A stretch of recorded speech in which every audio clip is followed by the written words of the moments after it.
नमस्कार रीडर्स, सारांश book blog में आप सबका स्वागत है। आज की किताब का नाम है हड़प्पा, रक्तधारा का श्राप। आज हम देखेंगे इसका रिव्यू और सारांश। आइए तो देखते हैं इसके रिव्यू में क्या है।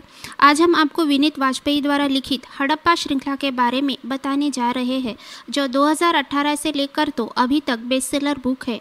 उसमें से पहली किताब है हड़प्पा, रक्तधारा का श्राप। इसके पहले हम आपको हड़प्पा के बारे में कुछ जानकारी बताए देते हैं। हड़प्पा भारत की एक उन्नत और प्राचीन सभ्यता थी जो सिंधु नदी के तट पर बसी हुई थी, जिसका कुछ भाग अभी के पंजाब, गुजरात, हरियाणा, पाकिस्तान और हिमाचल प्रदेश में भी था। यही वह सभ्यता थी जहां धार्मिक प्रथाएं प्रचलित थी। 7000 साल पहले लोग यहां आए, 6000 साल पहले खेतीबाड़ी शुरू की, 5000 साल पहले उन्होंने बिल्डिंग बनानी शुरू की और ऐसे ही उनकी सभ्यता फलती और फूलती गई। हड़प्पा के निचले भाग में मोहेंजोदारो बसा हुआ था, जहां दुनिया के सबसे पहले बाथरूम और वेस्टर्न टॉयलेट पाए गए थे। हड़प्पा की खुदाई में मिले अवशेषों को अपनी कल्पना की कहानी में पिरोकर विनीत वाजपेयी एक बेहतरीन कहानी आपके समक्ष लेकर आए हैं। इस किताब के लेखक है विनीत वाजपेयी, प्रकाशक है ट्रीशेड बुक।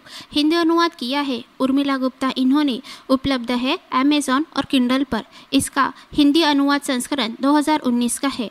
विनीत वाजपेयी लेखक के साथ साथ एक बिजनेसमैन भी है।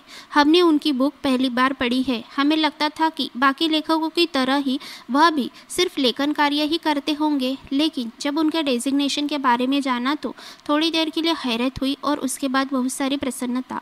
सचमुच मनुष्य बदलते वक्त के साथ ज़्यादा टैलेंटेड हो गया है।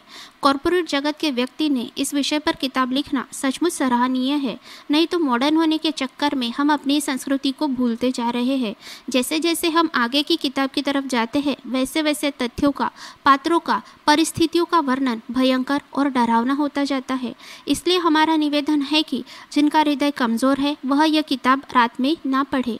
सचमुच किताब पढ़ते समय हर वक्त हमने लेखक की तारीफ की कि कैसे उन्होंने इतना भयंकर वर्णन सोचा होगा और लिखा होगा। इसलिए उन्होंने कितनी जानकारियाँ जुटाई होगी। हम बहुत से लोग अपने वेदों, ग्रंथों, उपनिषदों, पुराणों के बारे में ऊपरी तौर पर जानते हैं, लेकिन यह किताब आपको उसके सखोल दर्शन कराती है। किताब के शुरुआत में ही बड़े बड़े दिग्गजों के कमेंट आपको पढ़ने को मिलेंगे।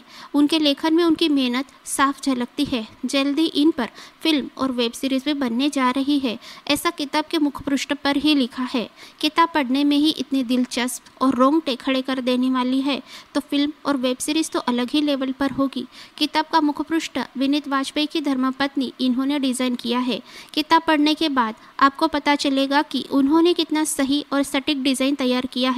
विनीत को उनकी आने वाली रचनाओं के लिए बहुत बहुत शुभकामनाएं।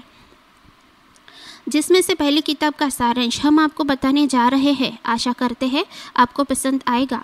तो देखते हैं इसका सारांश। उसके पहले अगर आपने हमारे चैनल को सब्सक्राइब नहीं किया है तो कर लीजिए और नोटिफिकेशन बेल को भी ऑन कर दीजिए, ताकि हमारे आने वाले वीडियो की जानकारी सबसे पहले आपको मिल सके। वीडियो अगर अच्छे लगते हैं तो लाइक और शेयर भी ज़रूर कीजिए, जहां हम आपके लिए लेकर आते हैं नेशनल और international book reviews and summaries Hindi में। तो जुड़े रहिए सारांश बुक ब्लॉग के साथ। आइए इसी के साथ देखते हैं इस किताब का सारांश। यह कहानी है विद्युत नाम के एक युवा की, जो दिल्ली का सफल उद्यमी है। एक दिन उसको उसके परदादा द्वारका शास्त्री का बनारस से फ़ोन आता है। उसे वहाँ बुलाया जाता है क्योंकि उसके परदादा जी वहाँ के एक प्रसिद्ध मठ के मठाधीश है। इसके पहले किताब की कहानी दो पृष्ठभूमियों पर चलती है।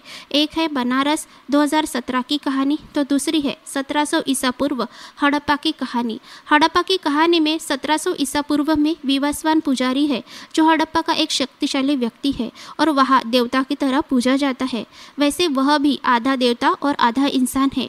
वहाँ की एक महत्वाकांक्षी महिला, जो कि विवस्वान पुजारी के साले की पत्नी है, वह पश्चिम के 3 जादूगरों के साथ मिलकर विवस्वान पुजारी के परिवार और मान प्रतिष्ठा को धूल में मिला देती है। इसलिए विवस्वान पुजारी हड़प्पा के लोगों से बदला लेना चाहता है। हड़प्पा के लोग जिसे देवी के रूप में पूजते थे, उसी नदी को वे अब रक्तधारा क्यों कहने लगे, इसका जवाब भी आपको यहाँ मिलेगा। तो विवस्वान पुजारी के प्रतिशोध की कहानी आप इस किताब में पढ़ पाएंगे। दिल्ली के युवक विद्युत, उसके परदादा, उनके मठ और विवस्वान पुजारी का आपस में क्या संबंध है, यह भी आपको यहाँ पता चलेगा। किताब पन्ना दर पन्ना, चैप्टर दर चैप्टर नए नए राज खुलती जाती है। विनीत ने हड़प्पा में मिले अवशेषों की फोटो को भी किसी किसी चैप्टर में जोड़ा है और इनको ही लेकर उन्होंने एक काल्पनिक कहानी तैयार की है जो आपको किताब से दूर जाने नहीं देंगी। इसके आगे की कहानी प्रलय में दी है। किताब सचमुच बहुत बहुत अच्छी है, आप इसे ज़रूर पढ़िए। अगर यह वीडियो अच्छा लगा तो हमारे चैनल को सब्सक्राइब ज़रूर कीजिए। Thank you. Wish you happy reading. Story number 19। अपने पुराणों, ग्रंथों और संतों की कहानियाँ हम आपको इसीलिए सुना रहे हैं ताकि आप हमारे संस्कृति और ऐतिहासिक धरोहर के बारे में जान सको, जिसे जानने के लिए पूर्व काल में देश विदेश से लोग हमारे देश आया करते। इन कहानियों के क्रम में सुनाने वाली आज की कहानी का नाम है पक्षीराज गरुड़ का अमृत लाना, भाग 1। पिछले वीडियो में हमने पक्षीराज गरुड़ की अमृत लाने के लिए की गई यात्रा का आधा ब्यौरा दिया था, आज आधा सुनाते हैं। निषादों को खाकर पक्षीराज गरुड़ आकाश में उड़ गए।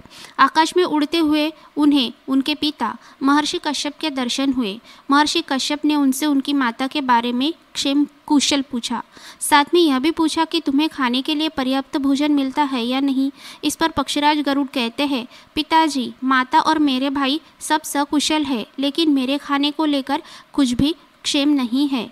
माता को दासत्व से छुड़ाने के लिए सर्पों ने मुझे अमृत लाने भेजा है। भोजन के बारे में पूछने पर माता ने मुझे निषादों को खाने के लिए कहा था, फिर भी मेरी भूख शांत नहीं हुई। इसलिए पिताजी, मेरे लिए कोई दूसरा भोजन बताइए जिसे खाकर मैं अमृत लाने में समर्थ हो सकूं। फिर महर्षि कश्यप पक्षीराज गरुड़ को एक कथा सुनाते हैं। नीचे जो सरोवर है उसमें एक हाथी और एक कछुआ है। उसमें हाथी नीचे की ओर सूंड करके कछुए को सूंड से खींचता रहता है। वह कछुआ पूर्व जन्म में उसका बड़ा भाई था। वह दोनों पूर्व जन्म का वैर है। उन दोनों में पूर्व जन्म का वैर है। अब यह क्यों और कैसे पनपा, इसके बारे में मैं तुम्हें बता रहा हूँ, ध्यान से सुनो। पूर्व काल में विभावसु नाम के एक प्रसिद्ध ऋषि थे। उनका स्वभाव बड़ा क्रोधी था। उनके छोटे भाई का नाम सुप्रतीक था। वे भी बड़े तपस्वी थे। वह अपने धन को बड़े भाई के साथ एक जगह नहीं रखना चाहते थे। सुप्रतीक रोज ही बंटवारे की बात किया करते। इस पर उनके बड़े भाई ने एक दिन उनसे कहा, भाई, बहुत से मानव मोह के वशीभूत होकर धन का बंटवारा कर लेते हैं, फिर एक दूसरे के विरोधी होकर झगड़ा करने लगते हैं। दो भाइयों में बनी इस फूट का बाहर के लोग फायदा उठाते हैं। इससे उन दो भाइयों का ही विनाश हो जाता है। इसलिए शास्त्र और साधु पुरुष बंटवारे की बात का समर्थन नहीं करते। बार बार बंटवारे को लेकर हो रही परेशानी के कारण विभावसु सुप्रतीक को हाथी की योनि में जन्म लेने का शाप देते हैं।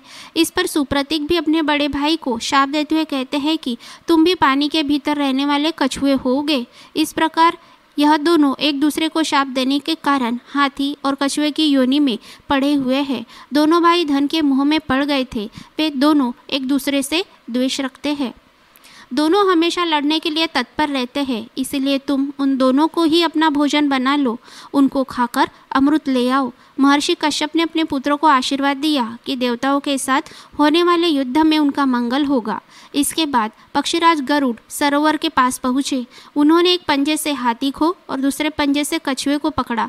फिर वे आकाश में उड़ चले। उड़कर वे अलंब तीर्थ में जा पहुँचे। वहाँ मेरु पर्वत था। उस पर बहुत सारे दिव्य वृक्ष थे। वहीं पर एक विशाल वट वृक्ष था। वह वट वृक्ष बोला, मेरी सबसे बड़ी डाली पर बैठकर तुम हाथी और कछुए को खा लो। पक्षीराज गरुड़ का शरीर बहुत विशाल था। उनके उड़ने की गति भी बड़ी तीव्र थी। वे जब भी उड़ते तो आजू बाजू की सारी चीज़ें थर थर काँपने लगती। ऐसे ही जब वह वटवृक्ष की डाली पर जा बैठे तो उनके अति वेग के कारण वह डाली ही टूट गई। टूटी हुई शाखा को उन्होंने तुरंत ही अपने मुंह में पकड़ लिया और मुस्कुराते हुए डाली की ओर देखने लगे। तभी उनकी नज़र बालखिल्य महर्षियों पर पड़ी, जो नीचे मुँह किए उसी शाखा में लटक रहे थे। उन्होंने सोचा, अगर यह शाखा गिर गई तो यह सारे महर्षि मारे जाएंगे। इसीलिए पक्षीराज गरुड़ ने झपट कर वह डाली पकड़ ली थी। देवताओं के लिए भी जो पराक्रम असंभव था वह पक्षीराज गरुड़ ने कर दिखाया था। उनका यह पराक्रम देखकर वालखिल्य महर्षि आश्चर्यचकित हो गए। इन्होंने ही पक्षीराज गरुड़ का गरुड़ ऐसा नामकरण किया, क्योंकि वह बड़ा भारी भार लेकर उड़ रहे थे। उनके दोनों पंजों में अभी भी हाथी और कछुआ था और मुंह में भारी डाली थी। इन सब को लेकर वह गंधमादन पर्वत पर उड़ चले। वहाँ उन्होंने तपस्या में लीन अपने पिता कश्यप जी को देखा। पिता ने भी अपने पुत्र को देखा। पक्षीराज गरुड़ बहुत ही पराक्रमी और शक्तिशाली थे। महर्षि कश्यप को लगा कि कहीं ये शक्ति के अहंकार में कोई दुस्साहस न कर ले। भोजन के रूप में सूर्य किरणों को खाने वाले यह वाल्खिल्य महर्षि कुपित होकर कहीं इन्हें भस्म न कर दे। अपना यह डर उन्होंने पक्षीराज गरुड़ को भी बताया। फिर महर्षि कश्यप ने उन महर्षियों को प्रसन्न किया। वे लोग उस शाखा को छोड़कर हिमालय पर्वत पर तपस्या करने चले गए। गरुड़ ने उस शाखा को फेंकने के लिए एक जगह पूछी। महर्षि कश्यप ने एक निर्जन पर्वत का पता बता दिया। वहीं पर उन्होंने उस शाखा को छोड़ दिया। उस शाखा के गिरते ही उस पर्वत पर उपस्थित सारी चीजें कंपायमान हो गई। उसी पर्वत की एक चोटी पर बैठकर पक्षीराज गरुड़ ने हाथी और कछुए को खाया। उसी पर्वत की चोटी से वे आकाश में उड़ चले। उनके आने की ही आहट से इंद्रदेव का वज्र भय से कांपने लगा। पूरे देवलोक में भयसूचक वातावरण बन गया।